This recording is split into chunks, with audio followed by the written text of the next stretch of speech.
Hi everyone, and welcome to another episode of Swede Rolls. My name is Chris. And I'm Martin. And today, Martin, we are going to be talking about... Well, we don't really know the title yet. It's a working title. We do have a working title of Exploring the Darker Side, Yes. but we might change that. Yeah, we might. Essentially, we have touched upon this subject before, if memory serves. But essentially, we're going to be talking about something that crops up in some games. And it's essentially playing a character who is, in one way or another, difficult would be hard, but...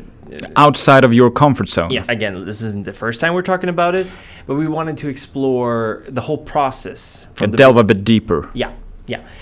We felt that every time we touched upon it, we didn't really get to the core of why you should do it, and I mean, why you shouldn't. We should talk about that as well, because for some groups, it just... you might just not be ready for it, and it can be quite uncomfortable. But should we, before we go any further into how and why and all this, should we give like an example of playing outside of your comfort zone? Absolutely. What it can mean? I mean, at its very basic level, it means you're playing someone or something that is, as I would say, unusual to you. It would be outside of your usual frame of reference. If, for example, we can use one of my characters, which I think we mentioned before from your campaign. I played I don't quite know the English word for it, but it would be like a matron. A brothel keeper. And that kind of, I mean, that's very far away from my usual kind of comfort zone of who I am and what I do, and even pretty far away from our personal beliefs, and still is a controversial subject. And we've touched upon themes relating to this, but I don't ever think we kind of talked why I play this character. No, I don't think we did. And I also want to mention that we kind of pitched it right now that this is playing outside of your comfort zone, but it doesn't have to be just a comfort zone related to you. No, it could also be playing like a relationship which is outside a comfort zone of one or more of the players involved. Absolutely. Or even just the other players in the group, because this will come into play as well. Even if, for example, you and I were playing characters still within our what we are used to, but if the people, as we may have to remember, role-playing game is a cooperative.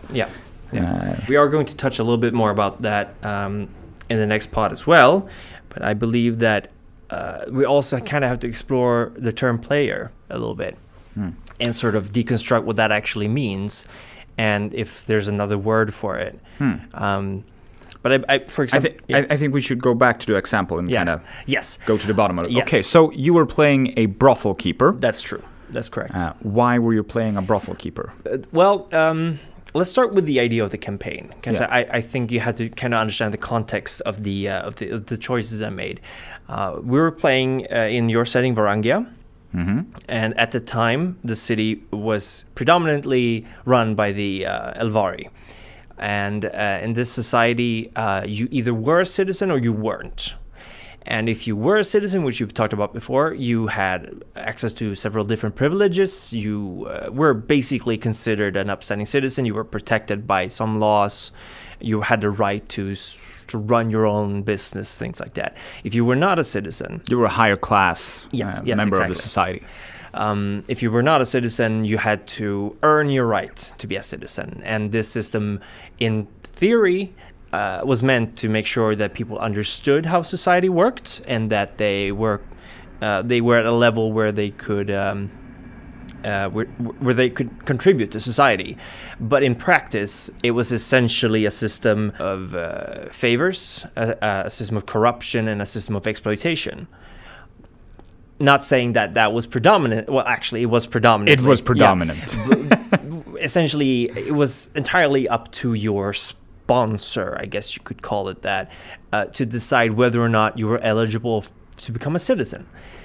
And this created a situation of dependency on the sponsor. very easily exploited, because being a citizen essentially meant that, you had several different rights and privileges guaranteed to you.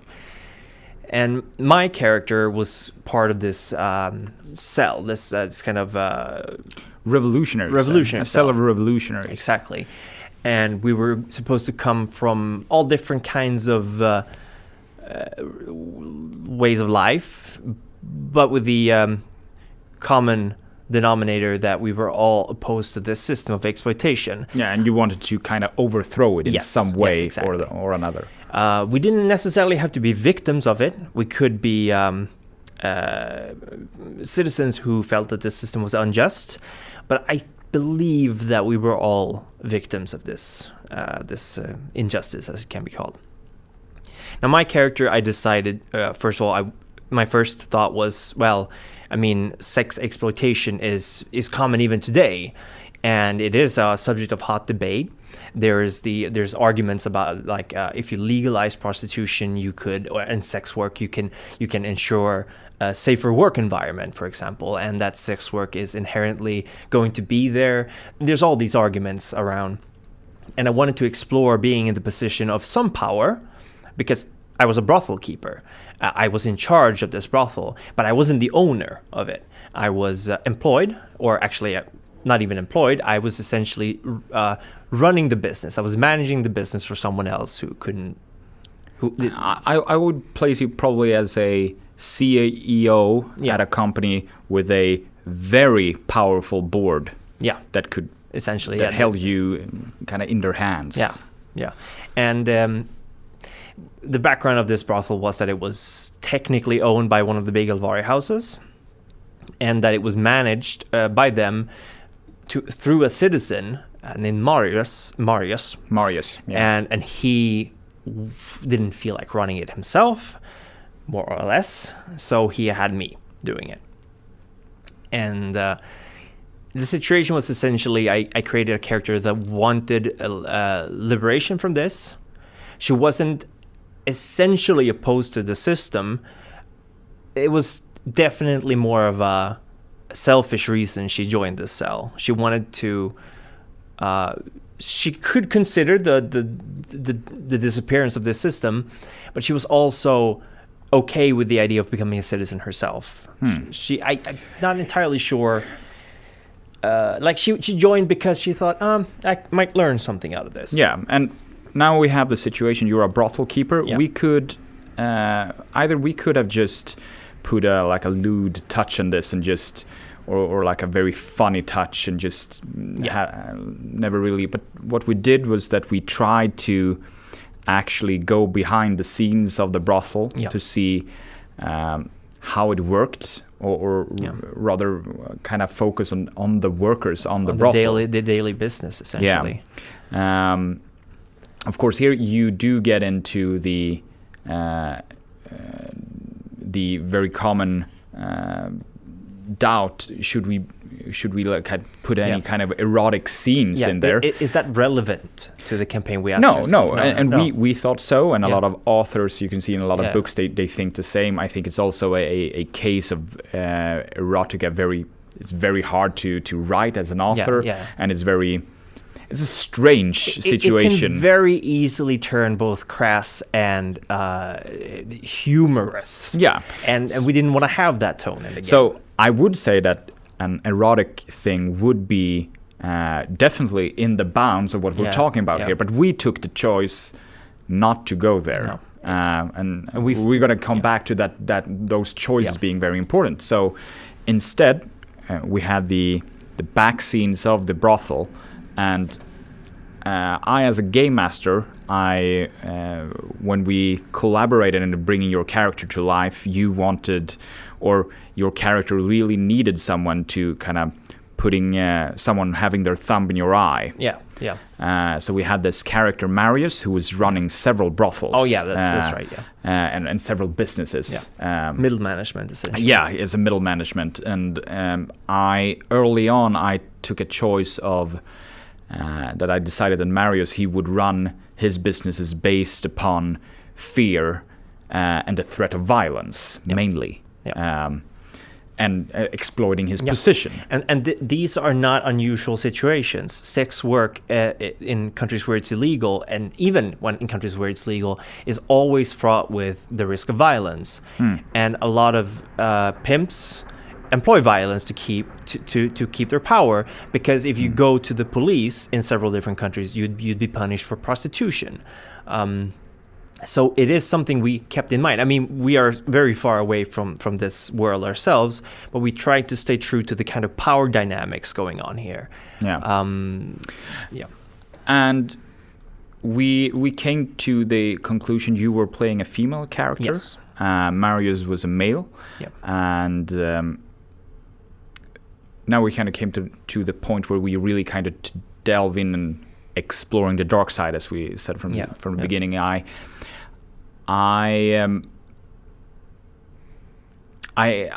was doubtful at first, but I took a decision to try, and we didn't really formalize it very beforehand. No. Which I would. Otherwise, I would say that's a good thing. But this is coming. We have a long history, me and Christian, of playing. So I was confident that I could kind of feed him something and then just watch his reaction to see what I was getting back. So I took the choice of Marius being not just a man that used fear and the threat of violence to run this business, but he actually had taken the step of using violence directly upon your character. So we were and essentially weaving a abusive relationship with a skewed power dynamic. And as I kind of started playing this a bit carefully, I noticed, or I thought that I could read you, that you were responding to this and accepting this and picking up the cues for drama, which is, as we're probably going to find out, the whole reason for doing these. Because obviously now, if you're listening to this, you're sitting there wondering what kind of game is this, and what would you get out of it? And I'd say, again, like we mentioned, like you said, if it was in a group where people didn't know each other that well, you would definitely have to establish the boundaries and the rules much stricter to avoid a kind of a bleeding of in character and out of character and discomfort. But essentially, we play on a level. I wouldn't want to say that it's a superior in any other way. No. We just have a preference of kind of exploring concepts strange to us. Yeah, and I think I want to be moved. Yes. I would say, at firstly, I play role-playing games because they are fun. And that's probably the main reason. But the things that really makes me want to strive to be better is that I want to be moved. Yes. I want to feel something, and I want to create that feeling with my fellow players. And it is so easy in role-playing games and in fantasy and in anything to kind of one-dimensionally portray prostitution, to one-dimensionally portray abusive relationships, and show them in a light where it's just commonly accepted and it's not delved into. And I this is something that exists in our world. People experience this kind of abuse every day. And for me, it's a way to kind of try to imagine how it would be.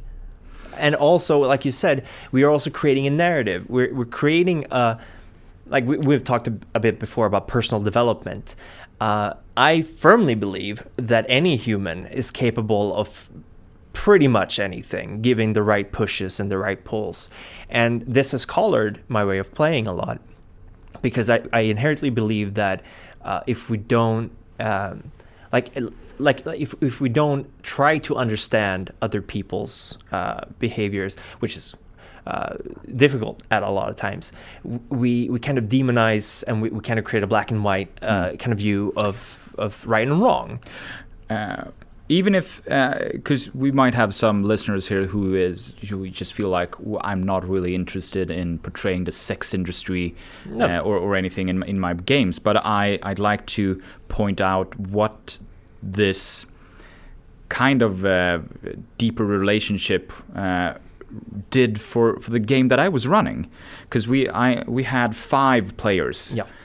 Who all had the mission to create a character who wanted to overthrow the system. But in the beginning, the characters are just words, scribbles on paper. Yeah. But as we were playing, Marius on my side and Priska on your side, and we do use a bit of physical role playing. Like I was kind of like really creepily massaging your shoulders. I was uncomfortable. Yes, and I was too, actually. It was creeping in my stomach. I had to control myself to be this creepy. And also like in my head, really, because this was the first time, and I was so this is where I'm going with this NPC. Yeah. I hope that's okay. And I could see in the room that the players of my campaign, they were actually taking their feet off the floor and just kind of tucking them in under themselves in the sofa, and I could see through their body language how the tension was rising in the room. Everyone got like creepy silent and was super focused upon us. And the thing that this did, other than creating extreme drama or drama tension, I would rather say, and a great scene, it also put an extreme human face upon the oppression. Yeah. And after that, I could really feel that the passion that all of the characters were feeling for overthrowing the system was several times more real. Yeah. They could really feel why they wanted to change this. And I want to connect back to what I said about players, because I feel that games like this and role-playing games in general, there's different levels of gamifying a role-playing game. Yeah, like at the bottom you'd have your classic dungeon crawl, Dungeons and Dragons, but we're taking it to a level where the narrative becomes so important, and the physical acting and in many ways the method acting, which is that's sometimes an advantage, sometimes not an advantage. It becomes to a level where I don't feel like a player. I feel like an actor, and I feel like it's improvisational theater, and I guess even that kind of it kind of blends between there, because essentially I am playing a game because I don't know what's going to happen, and there's a goal maybe, but the story becomes so much more important, and these characters become very important. If you look at works by Hugo. I was gonna say Hugo Weaving, Victor Hugo. yeah. Because I started with Hugo. I was like, the only one I could think of is Hugo Weaving. No, Victor Hugo. Who wrote Les Miserables.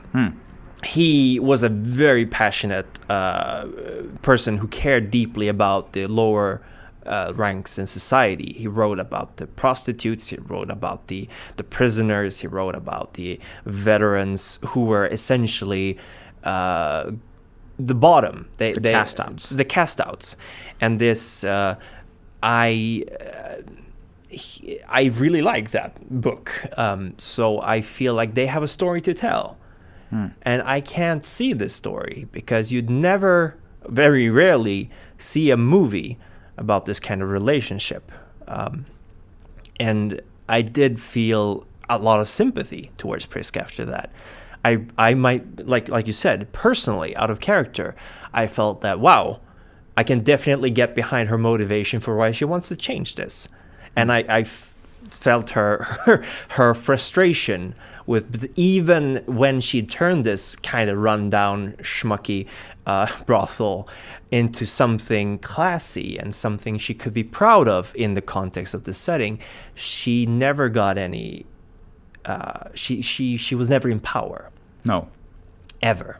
And this kind of frustration, I believe, was a very driving force behind her character. Yeah, and we went in there and we got that motivation, which also made it for several sessions. You had a real, I could really see like a burning desire to just get back at Marius, to get out of that influence. Yeah. And the fantastic scene, while you were just gonna break it here, kill Marius, was just such a. It was just not a character doing away with a evil NPC. No. It was really it's a liberation. Yeah, and also which also puts an interesting perspective on really the feelings of elation and liberation which arose from that, frankly, murder, which we played. Yeah, it was a straight up murder. Yeah, she stabbed him repeatedly in the stomach. Yeah, and this also foregone by a choice to stay or to act, and furthering along with the campaign, we can really say the really tragic part, or ironic part, depending on your take of the humor, I guess, was Priska then stepping into not the same relationships, but the same role that Marius played for the same Elvar powerhouse, and also doing away with your underlings to get this place.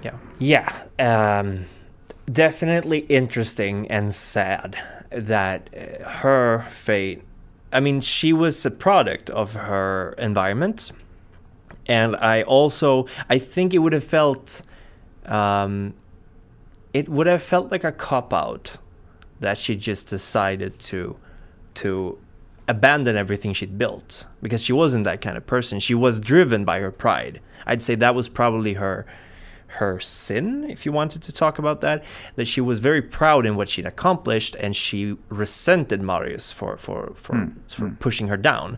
And I think the real twist in her motivation was when she met with the person above Marius, and she was actually congratulated and praised for what she'd done, and she sort of just froze and was like, hold on a minute, so the problem isn't the system, the problem is this guy Marius that I just killed. And clearly that was not the case. The problem was the system.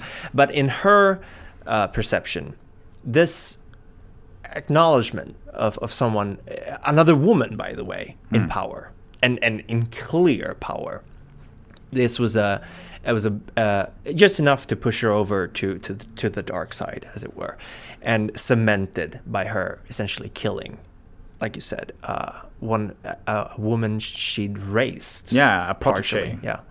And I think this was my take to try to show how oppressive systems self-regulate and keep together. You internalize it. Yeah. It becomes such a natural thing. So I think, should we just list why do we want to explore the darker side? Absolutely. I would list, you want to be moved. Yeah. You want to do something different. To just, I would also say you have to go outside your comfort zone if you want to develop your skills or your. Yeah.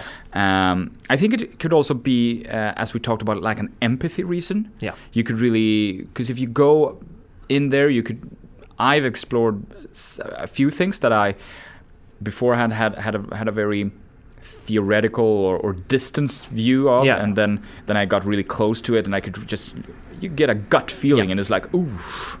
Absolutely. Is there any, and you create drama, and we talked about it. So I would say those are the top reasons for... I would say so, yes. At the time, I believe I was actually, it was a very major change in my life at that time. It was 6 years ago, 7? Somewhere around that. Yeah, because at that time I was, I'd just gotten out of a relationship, and I'd been forced myself to question a lot of my preconceived notions. And I remember specifically that I'd been reading a lot about third wave feminism. I'd been reading about sex work. I'd been reading about both I'd essentially been doing a lot of reading, and like you said, I had a very kind of logical, cold, distant view on these things, and it's never that easy. There's a reason that every time we see a show or a film about police working in Vice, for example, in the Vice section, they're almost always, I mean, it's a trope by now, that they're somehow corrupt, that they're somehow looking between the fingers because they have come to some kind of acceptance with the system that it's broken by nature, and the best you can do is to go against a really big fish or something like that. And I wanted to kind of see myself in the shoes of a person who wasn't outside of the system, because when we describe it between you and me, it's clearly a flawed system. It's a terrible oppressive system. But for a person who's grown up inside of it, it's kind of a safety blanket. It's kind of a, if I'm comfortable, and I've already stepped on people. I mean, I'm essentially whoring out other people for money. Sex being a very personal thing, being a very, I mean, rape is such a intrusion into a person's, I don't even know what to say, into control, into power, because rape is taking power from someone. Yeah. And she was already a person who was okay with this. Yeah. You mentioned rape. Yes. Rape is it's a different subject. Yeah. Absolutely. It's and I just wanted to. It's been criticized last years for being brought into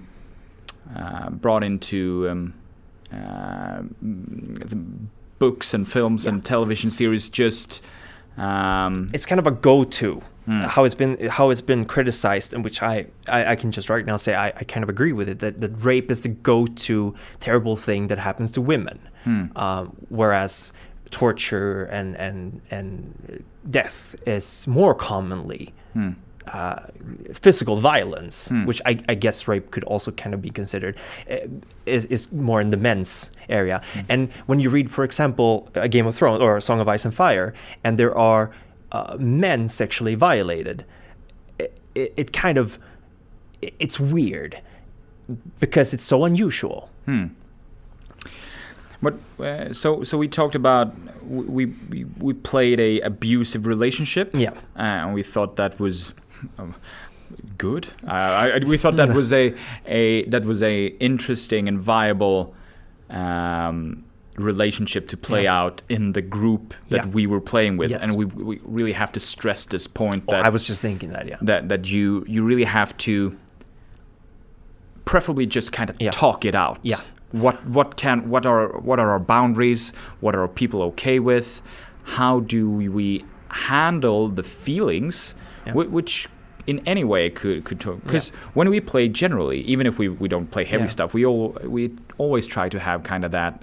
The game master kind of sets down that now we're breaking game now. We're going off, and people always stay a while. And I noticed that the decompression. We have decompression. And sometimes it's just nice to just get those jokes that you bottled up for a while, just get them out. And you could just go off for a while and just speculate on what. Sorry, just cut in there. When we play, every now and then someone just cracks wise in the middle of game to decompress. Yeah. Because it's a stressful, energy-taking situation. And I just think those moments when you just have to joke, when you can't keep it back, because that's the only way you can cope with this and kind of put it into a, haha, this is still a game situation. So it's definitely, you have to want to do this. You don't have to do this if you're role-playing. It's perfectly fine to role-play being a hero, saving the world against a big evil. But it's an experience that I strongly believe. I believe that it's a painful experience that makes you a stronger person. Yeah, and I just through my own experiences, for example, I was in a completely different campaign. We were playing Knights of a Royal Family. You could probably compare it to Song of Ice and Fire in some way. So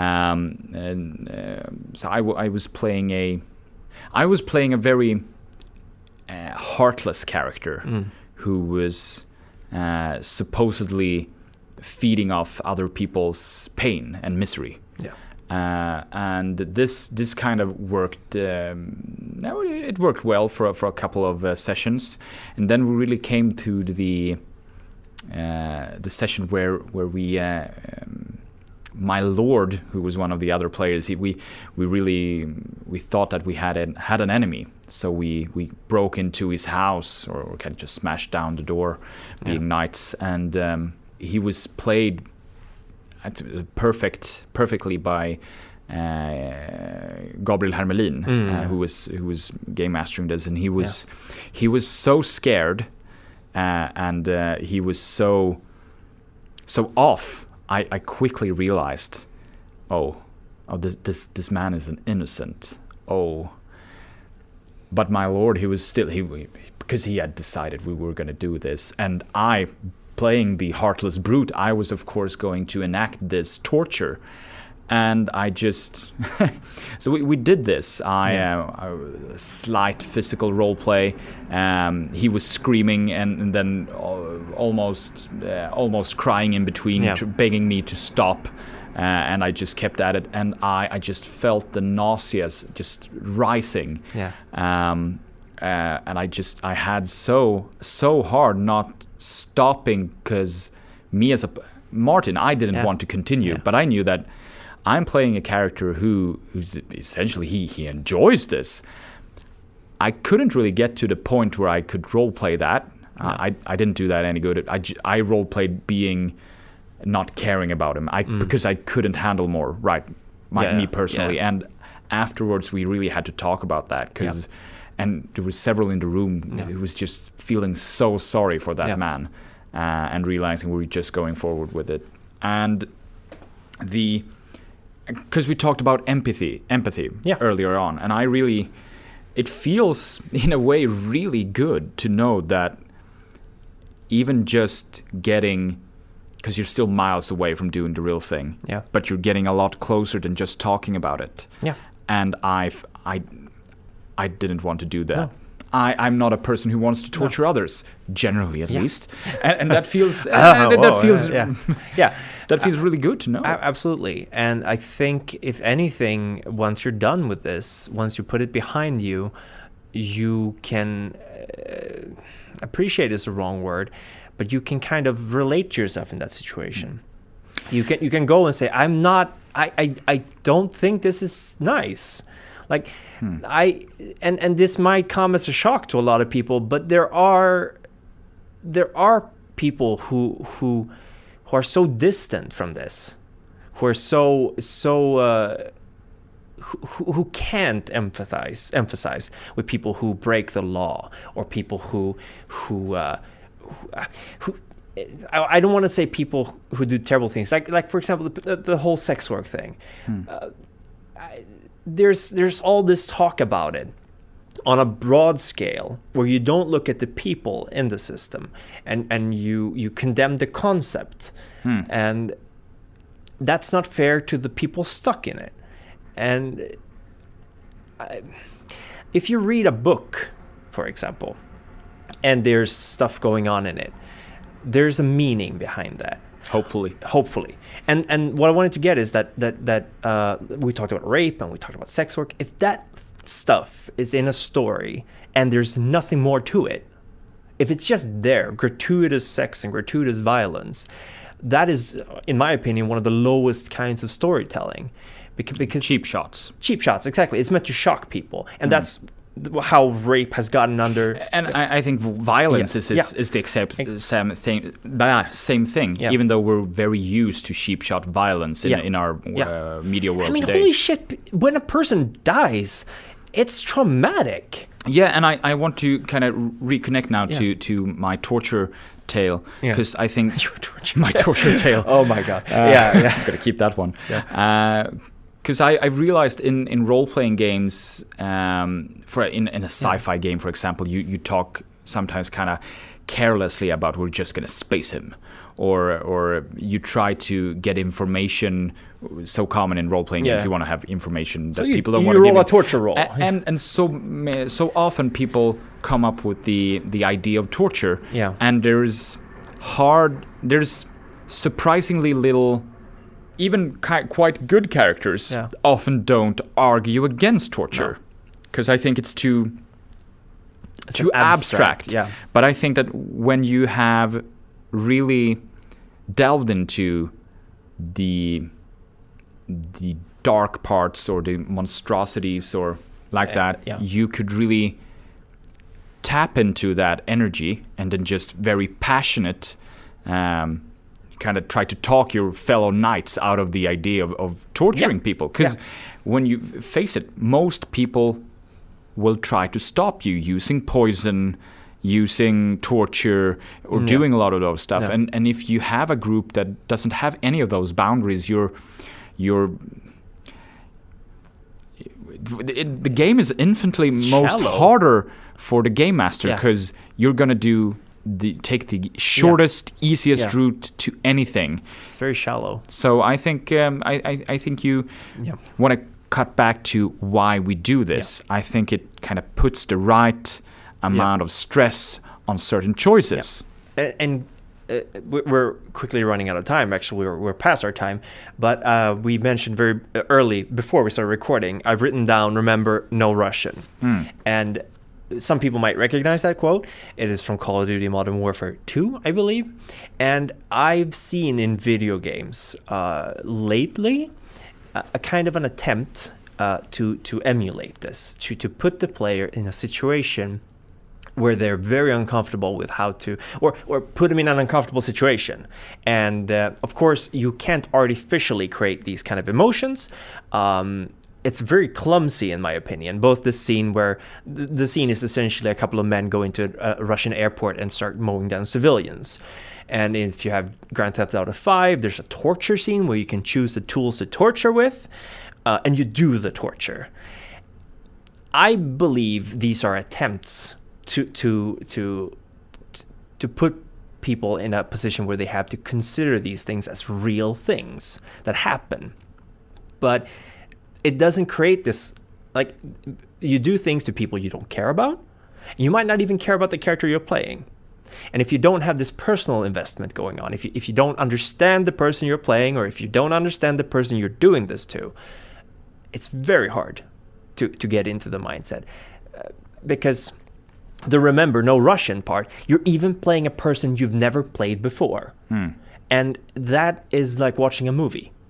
Yeah, and I think that we should really hear, because we didn't really bring that up, you should have, as Christian talking, we should really try to have quite solid characters when you try to do this, try to blow some life into them, and really try to kind of keep on growing those characters. Otherwise, this scene just becomes a meaningless cheap shot. And in the worst situation, if there's an emptiness in the character, you're gonna bleed. You are going to bleed into this character. If you can't think of a proper response, unfortunately, a lot of situations you're going to act from how you would have responded, and that will also make it more personal and can be very damaging to you. Yeah, because that is, of course, one of the risks doing it is people might have been through trauma, either through themselves or through friends or family, or just